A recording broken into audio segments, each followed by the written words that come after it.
Santa Monica Rooftop Restaurant. A tale of humility and dignity.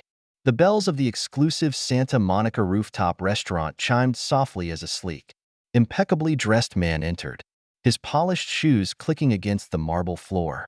Heads turned, and whispers began to ripple through the room as Christopher Mason, a prominent figure in LA's social elite, strode in with an air of effortless confidence, known for his tailored suits, perfectly coiffed hair, and an aura that bordered on arrogance. Christopher had built a reputation as a man who turned every entrance into a performance. Tonight, however, he was about to encounter someone who would unexpectedly challenge him, a lesson in humility that would shake the foundation of his well-curated image. Perched atop a high-rise overlooking the shimmering coastline of Santa Monica, the restaurant was a beacon of opulence. Its minimalist decor, floor-to-ceiling windows revealing breathtaking ocean views, and an ambience of exclusivity made it the crown jewel of Los Angeles's fine dining scene. The venue was a haven for Hollywood elites, socialites, and powerful business magnates, a place where whispers of wealth and influence mingled between bites of delicately crafted cuisine. Here, patrons paid for the prestige as much as the food, relishing the knowledge that they were part of an elite world. Christopher inhaled deeply, the luxurious scent of imported candles and polished wood filling his senses. A satisfied smirk spread across his face as he surveyed the room. This was his domain, where waiters bowed to his whims, and every detail catered to his sense of perfection. But his evening of indulgence would soon take an unexpected turn.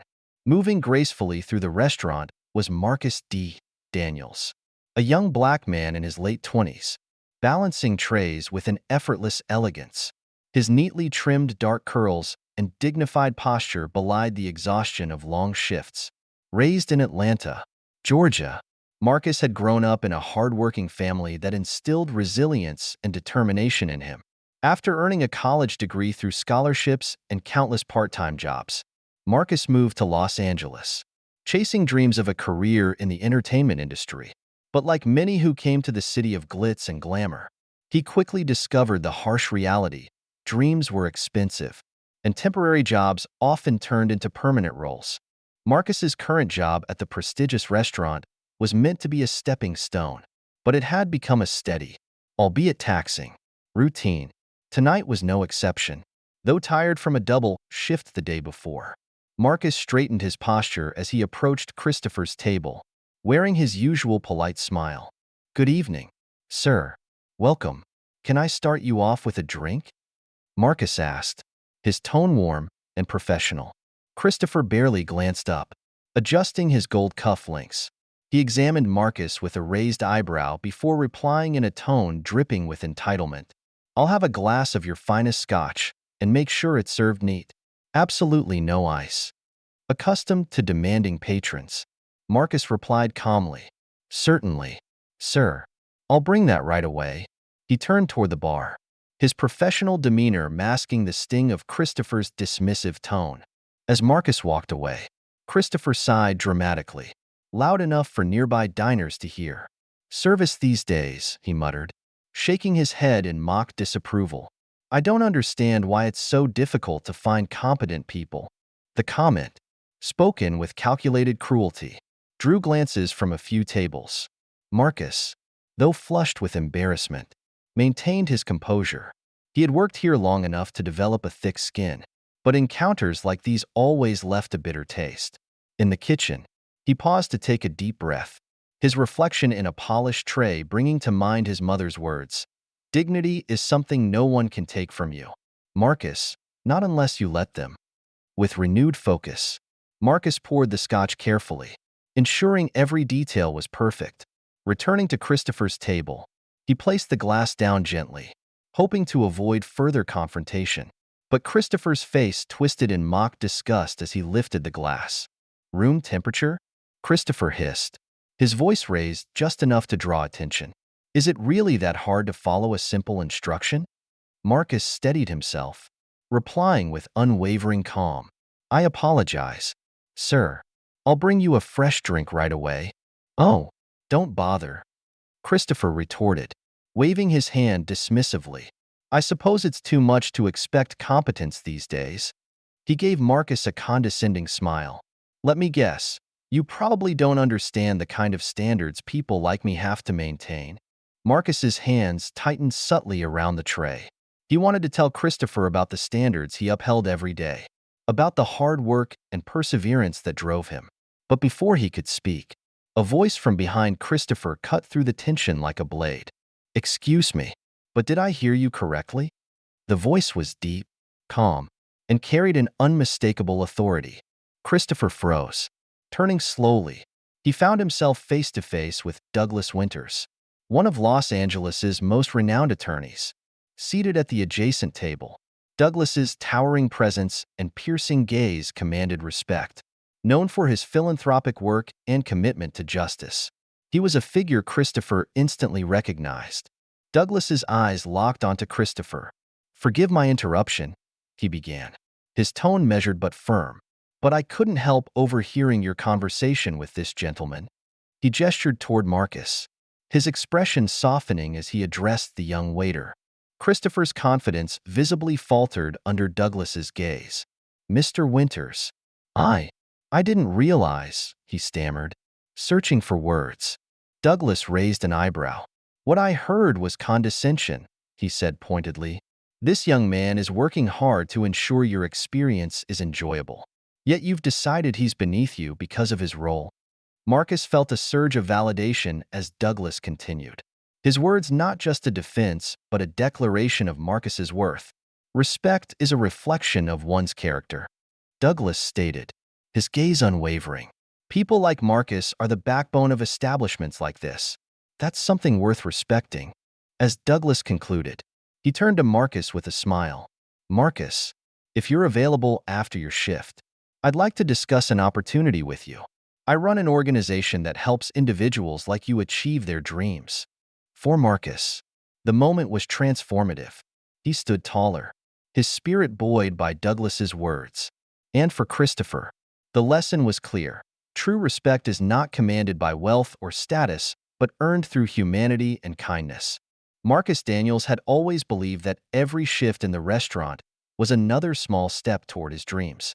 Yet tonight, as he stood at Christopher Mason's table, biting back the sharp words on the tip of his tongue, he reminded himself that people like Christopher rarely cared about stories like his. To them, a uniform was a symbol of subservience, not the person wearing it. Just as Marcus opened his mouth to politely excuse himself, the tension in the air was broken by a voice from behind Christopher, a voice that was deep, calm, and carried a weight of authority that silenced the room. "Excuse me, but did I hear you correctly?" The voice resonated, commanding attention without the need for volume. Christopher froze, his hand suspended midair as it reached for his glass. Slowly, almost reluctantly, he turned to face the man who had spoken. Sitting at the adjacent table was Douglas Winters, one of Los Angeles's most respected attorneys. In his early 50s, Douglas was tall and broad-shouldered, his quiet strength matched by a reputation for justice and equality. Known for his philanthropic work, he was a man who carried an unshakable sense of moral integrity. Christopher recognized him immediately, his face paling as he realized he was no longer the most commanding presence in the room. Douglas locked eyes with Christopher, his gaze steady and piercing. "Forgive my interruption," he began, his tone measured yet carrying a slight edge. "But I couldn't help overhearing your conversation with this gentleman." He nodded toward Marcus, his expression softening as he glanced at the young waiter. Christopher's usual confidence evaporated under the scrutiny of Douglas's unwavering stare. He stammered, searching for words. "Mr. Winters, I didn't realize. I mean," Douglas raised an eyebrow, unimpressed. "What I heard was condescension," he said firmly. His calm yet unyielding voice carried to the surrounding tables, ensuring that every word was heard. "This young man," he gestured toward Marcus, "is working hard to ensure your experience is enjoyable. Yet you've decided he's less than you because of the position he holds." The color drained from Christopher's face as the eyes of other diners turned toward him.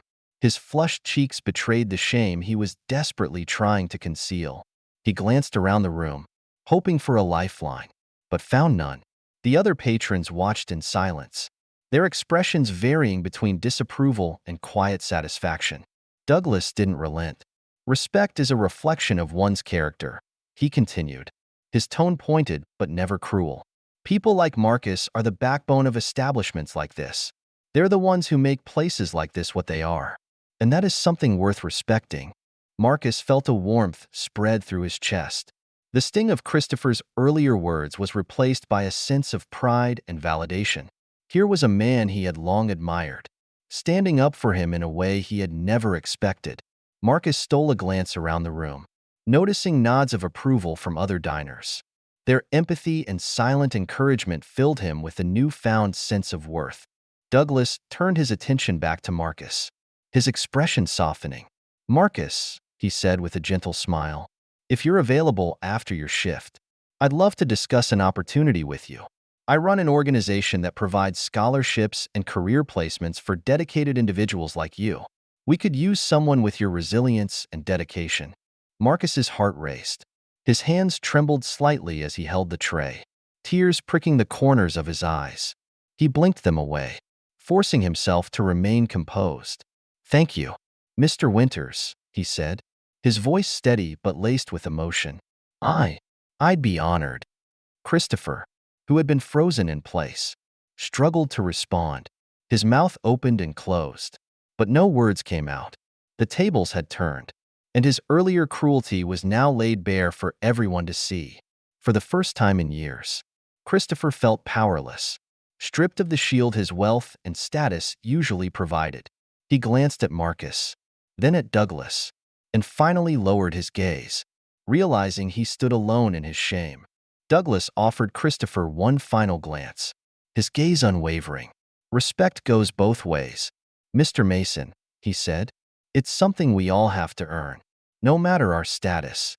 With that, Douglas turned back to Marcus, giving him an encouraging nod. Marcus stood taller, his head held high as he returned to the kitchen. His coworkers greeted him with smiles and nods of admiration. The weight of the moment settled over the staff, leaving a sense of quiet pride among them. As Christopher Mason left the restaurant that night, his head bowed. He carried with him the bitter realization that for all his wealth and influence, he had missed what mattered most. True worth wasn't found in designer suits or exclusive addresses, but in the dignity of treating others with respect. For Marcus, the evening marked the beginning of a new chapter. He no longer saw himself as just a waiter, but as a man with dreams, ambition, and a renewed belief in his potential. As he glanced back at the restaurant, his heart brimmed with hope for the future he now believed was within reach. What would you do if you witnessed such a moment? Respect isn't bought with wealth, it's earned with kindness. Share this story if you believe in standing up for what's right, and let it serve as a reminder. True power lies in lifting others up, not tearing them down. Sometimes, the people we overlook have the most to teach us.